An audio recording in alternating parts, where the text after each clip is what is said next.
Arsenal are out of the Champions League. Manchester City are also out of the Champions League. Liverpool are out of the Europa League. West Ham are also out of the Europa League. While Aston Villa were the only team that were able to scale through in the European competition, that's the Europa Conference League, against Lille via penalty. They were able to win. So, guys, all the English teams in the European competition are all butlers. Yeah, you can decide to call them butlers because they've all decided to open a new company called British Bottling Company, BBC. Alright, guys, you're welcome to my YouTube channel, Vix Talks Football. My name is Vix Victor, aka Speed Tongue. Guys, you're welcome once more. Today we are going to talk about the matches that were played all across Europe, and also there was a match played in England that was on Monday, Chelsea versus Everton. First of all, let me start from England. Against Everton, Chelsea were very accurate in front of goal by scoring 6 goals, but their brain, their sense, their number 6 was not accurate. Although they were able to put 6 goals past Everton, but their number 6 was not really working well. You saw what happened between these guys, Noni Madueke, Cole Palmer, and Nicholas Jackson. They were able to show us the kind of person they are, their age actually. Yeah, they were able to play up to what their age can tell them to do. You understand, guys? Mid-age. But age doesn't matter, doesn't mean you should be sensible. They are just their maturity level, what played out that day. We saw Kopama and Noni Madueke fell to the ground in the box 18. The referee blew for penalty, and Kopama was still on the floor. Noni Madueke picked the ball probably as the second penalty taker, but Nicolas Jackson was like, no, I have to play this penalty. I'm the striker. I don't know how they sort it. Thiago Silva went there to settle it between them, and Madueke went back to the spot. Then Kopama stood up, give me the ball. I'm the penalty taker. Yeah, the chief penalty taker of the team. But Noni Madueke was not really happy with that. After the back and forth, he gave the ball to Kopama. After giving the ball to Kopama, we saw Nicolas Jackson again. This Senegalese brother came, come back again, and was like, give me the ball again, let me play. I was like, what's going on here, guys? I think they've settled this thing between you and Madueke. He came back again to come and collect the ball from Kopama until Kopama pushed him away like, guy, chill, let me play this penalty now. You understand that kind of thing? So it went on like that. He played the penalty. But my own take on this was that the team doesn't have this kind of, should I say, one voice, or they are not united. Actually, they are not Manchester United, but they are not united. But there should be this kind of agreement when the guy, I'm taking it, let me take it, and I'm taking it, let it just end there. We saw Xabi Alonso and Cristiano Ronaldo. Then in Madrid, we saw even Tammy Abraham and this guy, Jorginho. Yes, Jorginho is the penalty taker. Tammy Abraham needs goals then. You understand? He has had goal drought all through the season. Let me just score this penalty now, guy. But he eventually did not give it to him. And Tammy Abraham, as a cool guy, he just left the scene. He went back there. He even celebrated, but not happy inside. You see it on his face. You saw Nicolas Jackson, the way he walked away because of one goal. And he has already scored in the distance. So I wouldn't blame Kopama. And you know, Kopama is already going as a joint top scorer with Erling Haaland. So the guy, who knows, he might even get the top goal scorer. I'm not saying that. So he's open. So let him have this goal to himself. He's already on 19 goals. Let him score this one and make it 20 with Erling Haaland. Anything can happen.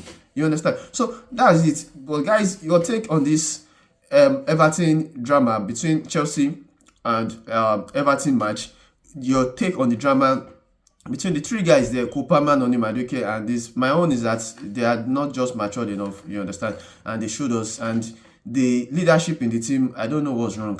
Gallagher, you have someone like Thiago Silva is the only person that is like of age there and have experience like that. He was able to talk to the two of them before they acted up again, you understand, that kind of stuff. So let's see your thoughts in the comment section, and let's go to Champions League. Like I said earlier, in the Champions League, the English guys have decided to open a company, British Bottling Company, like I said, guys, you know. So now these guys have decided to leave the European competition from the guys from Spain and Germany.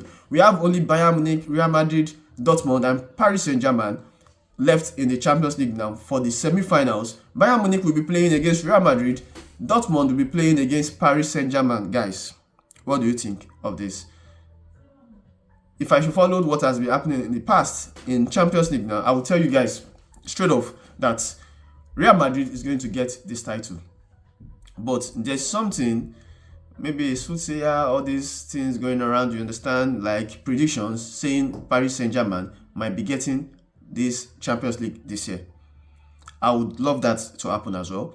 I'm not Mbappe fan or anybody's fan, but I think Paris Saint-Germain, let them just lay. And the other guys left in this semi-final, I think Borussia Dortmund. I'm not sure if they have gotten the Champions League before, but Paris Saint-Germain, I think, needs it more than Borussia Dortmund. I mean, no offense, I don't want any Borussia Dortmund fans to come and attack me. Alright guys, so Paris Saint-Germain against Borussia Dortmund, Bayern Munich against Real Madrid. Let me have your predictions. What do you think is going to happen? The matches are going to be played on the 29th of April, and we have the second leg on the 6th of May. Then the finals in June.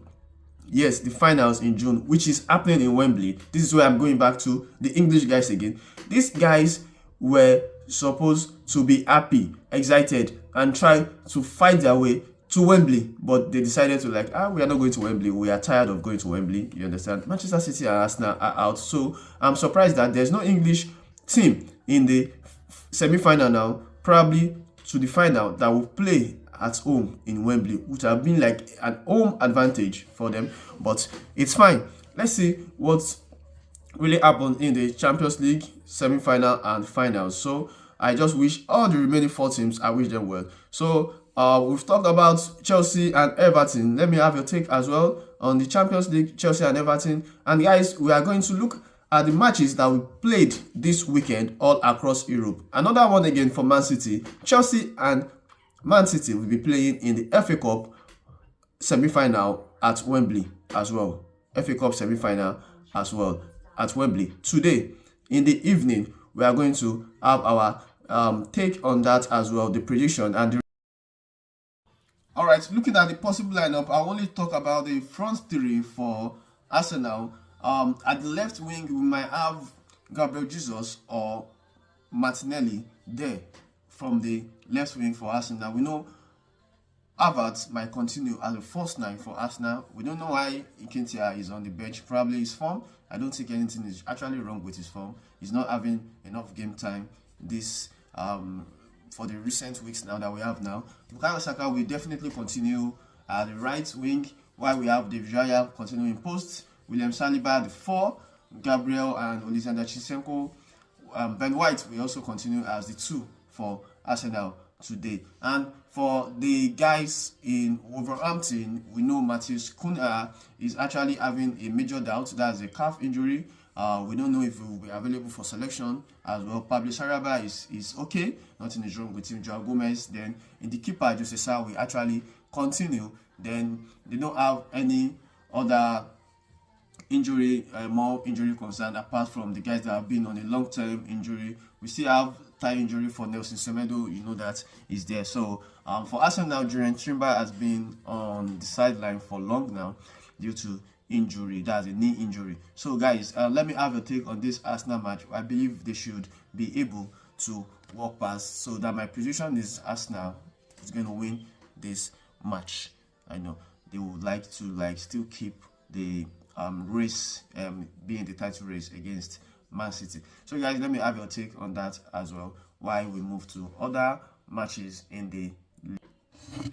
Right, the remaining matches is Luton Town against Brentford, like I said earlier, and Sheffield against Burnley. That's the only remaining Premier League matches. Why? The big one is for Chelsea and Manchester City in the FA Cup final, semi-final rather. Yeah, Chelsea and Man City. Probably I was expecting both of them to get to the final, but the way the draw was made, when the draw came out, we have Chelsea against Manchester City in semi-final. Well, before you can get the FA Cup, you actually have to pass through Man City. Probably, maybe that's the reason why. So let's look at the probable lineup for Chelsea and Man City in the FA Cup. Yes, for Chelsea, they have injury concerns as well. like as Man City too. So we believe Cole Palmer will be at the right wing, Nicholas Jackson number 9, that's striking, and Raheem Sterling or having Noni Madueke. You understand? Or the way around, Cole Palmer in the middle, Noni Madueke at the right, then we have this guy at the left, Mikhailo Modric or Raheem Sterling. Why in the midfield, Enzo Fernandez has been going through a lot this past weeks about the injury, Anya injury, going through surgery. We never knew the guy has been using a painkiller all this while. He's having issues with Anya, so he's definitely going for the surgery. We don't know yet. Probably was thinking he could manage through the season, then go through the for the surgery over the break, but now he has to probably maybe do it before the end of the season. So let's see what plays out. He's going to be pairing with Moses Caicedo. I was thinking Gallagher before, but since Enzo is in training now, then Enzo Fernandez might be able to pair with Caicedo, and Gallagher will be in the middle of the pack for them. That's like playing ahead as the back of Jackson, while Cole Palmer and Sterling or Modric might be at the flanks, at the wings, sorry, for them. Then Gusto remains as the 2.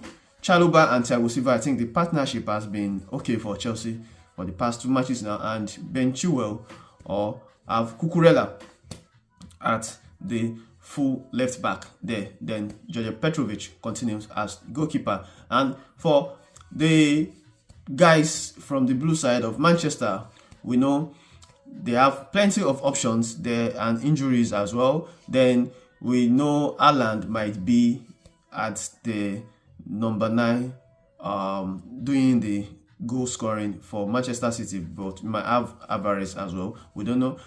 That's a probable lineup I'm giving you now. Phil Foden, Kevin De Bruyne, Martin Nunes might be in the midfield, or having Bernardo Silva as well in the formation that we know Guardiola normally uses. Then at the back, we might see Rico Lewis, John Stones, Ruben Diaz, and Nathan Ake playing the 3, or having this other guy as 3. Akonji also plays 3 as well. Stefan Ortega might be in the post this FA Cup, but we don't know how serious Guardiola is going to see this match. Depends on how serious he sees the match. So let's look at their injury concerns for both teams. Chelsea has a lot of injury lists from the likes of Reece James. We know Fofana has been long time sidelined, so they have lots of injury concern. And for the major injury for Manchester City is actually Kyle Walker. I think he's getting back a bit. I don't know if he's going to play this match, but he was available over the week in the Champions League for Manchester City. So I don't know, maybe he will be played in this match as well. So let's see what happens in the match, Manchester City and Chelsea in the FA Cup semi-final, 5:15 p.m. UK time, guys. So let me have your take on that match as well, who is going through. And on the other side, we know Manchester United will be playing Coventry as well. So let me have your take on that too.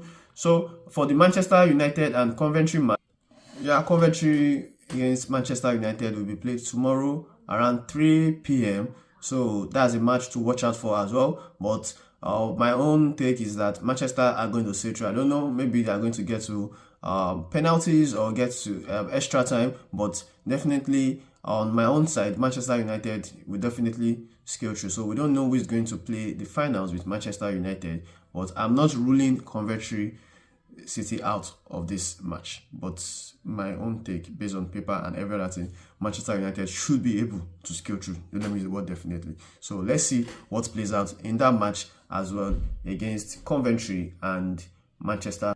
Yes, guys, so that's all about the Premier League and the FA Cup in England that will be played today and tomorrow. So for the La Liga, we have Celta Vigo playing against Las Palmas, Rayo Vallecano playing against Osasuna, Valencia playing against Real Betis, Girona playing against. So like I said, Real Madrid are still top of the table with 78 points, and Barcelona following with 17 points is still very much open. So let's see what happened at the end of the season. But both Real Madrid and Barcelona are not playing today, so the review will be brought to you tomorrow. And let's move to the Bundesliga today. FC Cologne against Darmstadt. We're playing FC Enterdam again RB Leipzig, while we have Hoffenheim against Borussia Mönchengladbach, and Wolfsburg against Bochum, and Union Berlin against Bayern Munich. Like I said, the league is over in the Bundesliga as Bayern Leverkusen has already clinched the title. Now we move to the Italia Serie A, where Inter top of the table, that is Inter Milan are top of the table in the Serie A. But for today we have only Empoli playing against Napoli. Victor Osimhen should be available for selection in that match, while Verona will be playing against Udinese. Verona is at home. So let me have your thoughts on all these matches that I've rolled out for you across Europe, and we still have matches in the French league as well. That's match from Nantes against Rennes, and Lens will be playing against Clermont-Foot today at 8 o'clock and 4 o'clock respectively. So let me have your take on all these matches as well, guys. So on the matches rolled across to you all across Europe and every of the talks today on this show, let me have your take in the comment section on all these matches and who you think is going to be at the Champions League final that I mentioned earlier. So guys, thank you for staying glued to your phone, your TV on my channel.